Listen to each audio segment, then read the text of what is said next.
ito na yung meta ngayon guys, no? Yung degen, mga degenerate na. No? So, kung hindi nyo po alam kung ano yung degenerate, isa siyang Web3 word. So, in short, degen. Pag sinabing degen, or tinawag ka na isang degen, or kung tatawagin mo yung sarili mo na isang degen, ibig sabihin, mag-jump ka na lang sa isang token, o bibili ka na lang ng isang token, pwedeng shitcoin, ganyan, mga meme coin, na walang research, no? Or yung kahit kunwari, nakita mo lang, kunwari, ito, magdedegen tayo ng Frogo. So, nakita ko lang to sa kanina, nag-scroll ako sa Twitter, and then nakita ko lang to, na maraming nag-shield na ito. Ngayon, so, tinitignan ko dyan, liquidity and yung market cap. Ngayon, sabi ko nga, di ba, magdedegen tayo, wala nang research, titignan ko lang market cap at yung liquidity. So, meron siyang lock na 45,000 liquidity and meron siyang market cap na 114K. Ngayon, ito guys, yung tinitignan yung market cap. Pag nagdedegen tayo ng mga meme coins, market cap, hanggat hindi pa yan umabot, para sa akin personal ako, hanggat hindi pa siya umabot ng 500K to 1 million market cap, mababa pa yon para sa akin, lalo na ngayong meme season. So, bibili tayo ng Frogo. Frogo Dogo. Okay, so, ano bang kailangan natin gawin? No? So, ayan, i-copy nyo lang, kasi ako, meron akong CA nito, nakopy ko dun sa X account, ng mga tinitignan ko mga degenerate. And then, i-copy nyo lang. And then, pupunta kayo sa Solana wallet nyo. Pwedeng sa Solflare or sa Phantom wallet. Pero ang gamit ko kasi Solflare. Kanina nagdegen na naman ako. Papakita ko sa inyo yung mga binili ko. And then, ilalagay ko na lang din yung mga contract address nila sa comment section. Okay? And then, or sa description. Okay. So, ang gamit natin guys is Solflare. Okay. So, pag nagdadegen ako, konti-konti lang. Okay. Actually, $100 to kanina of Sol. No? 0.4 Sol kanina yung gamit ko. 0.42, 0.45 ako. Basta $100 worth of Sol yung binili ko kanina. And then, ayun. Nagdegen na ako ng half, no?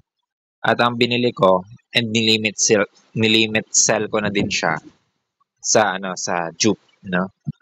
So, pupunta lang kayo sa browser ng Solflare nyo. Or kung Phantom gamit nyo, sa browser ng Phantom. Ngayon ito kanina guys, yung dinegen ko. Nakita ko to kay Shun. No, kay Shun. Kung alala nyo si Shun, yan. Bumili ako ng 50 USDT ng Tiani.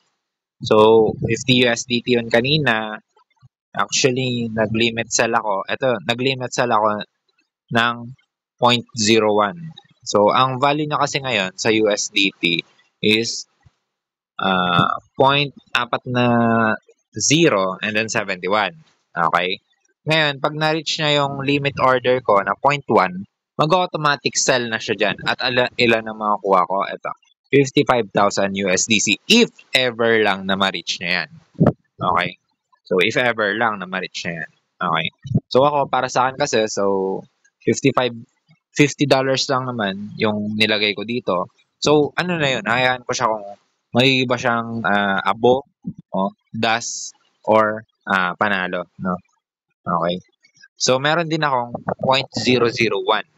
553 USDT pag na-hit niya yan. Okay. Pag na-cancel niya yung dalawang 0, so, ang value niya ngayon is 0.000068. So, pag na-cancel niya yung dalawang 0, guys, win-win na guys. Sobrang, na tayo, times 10 na, halos times 9, times 10, ganyan. Kasi from $50, naging $550, di ba?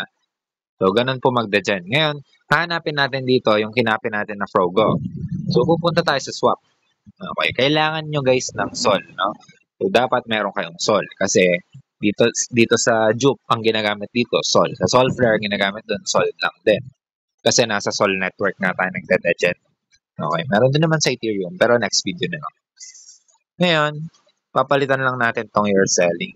Okay, gagawin natin siyang Solana. And then, gagawin lang natin yung buying. Ito ang kinapin natin na Frogo Dogo.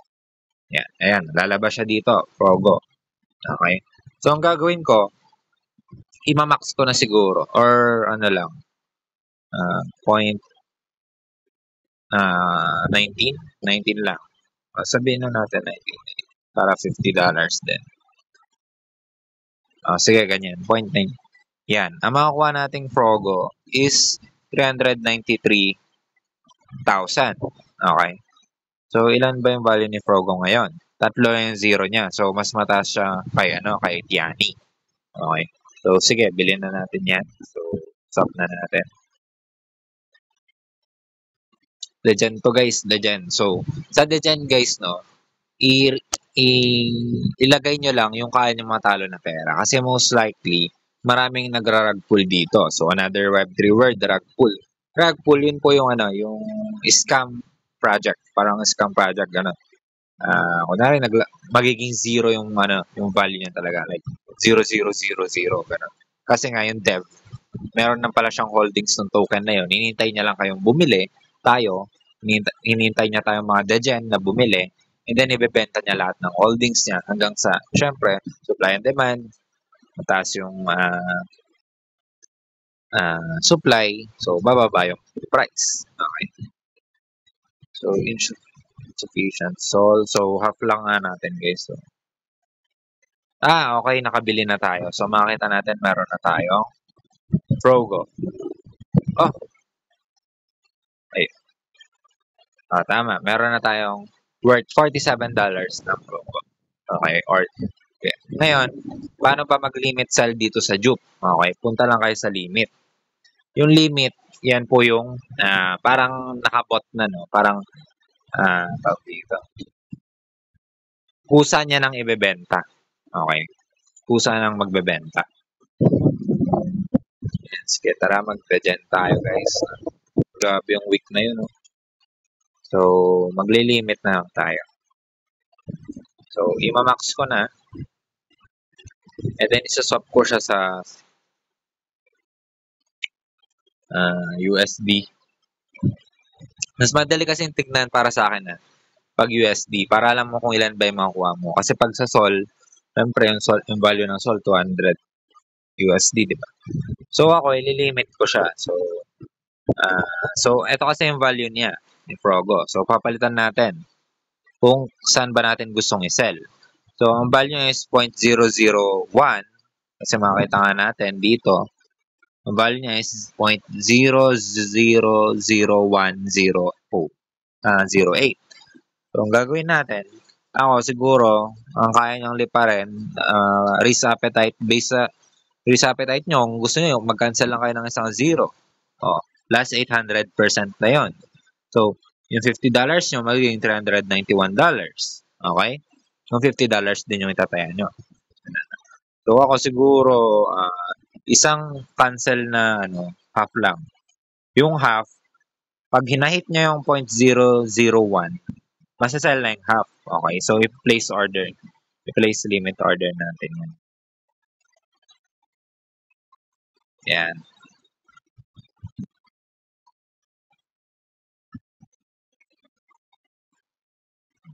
Okay na guys. And then itong isang half, lalagay ko siya sa 2 zero na mga cancel. So magiging siyang $1,958. So nasa na yan guys, 100,000 pesos plus. Pero nyo, kung magdadadyan kayo, and then tumama naman kayo, no, like na-hit yung mga limit orders ko. Yung $50 ko magiging 100,000 pesos. So, place limit order.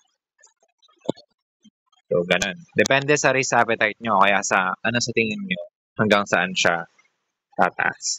So, yun lang guys. Ayan, hintayin na lang natin kung may hit pa, hindi. Ako, ayan, ko na to, tutulog na ako. Siguro, titignan-tignan na lang natin. Ganun. Pwede nyo pala itong i-cancel. Kunwari, biglang gusto nyo na mag-sell.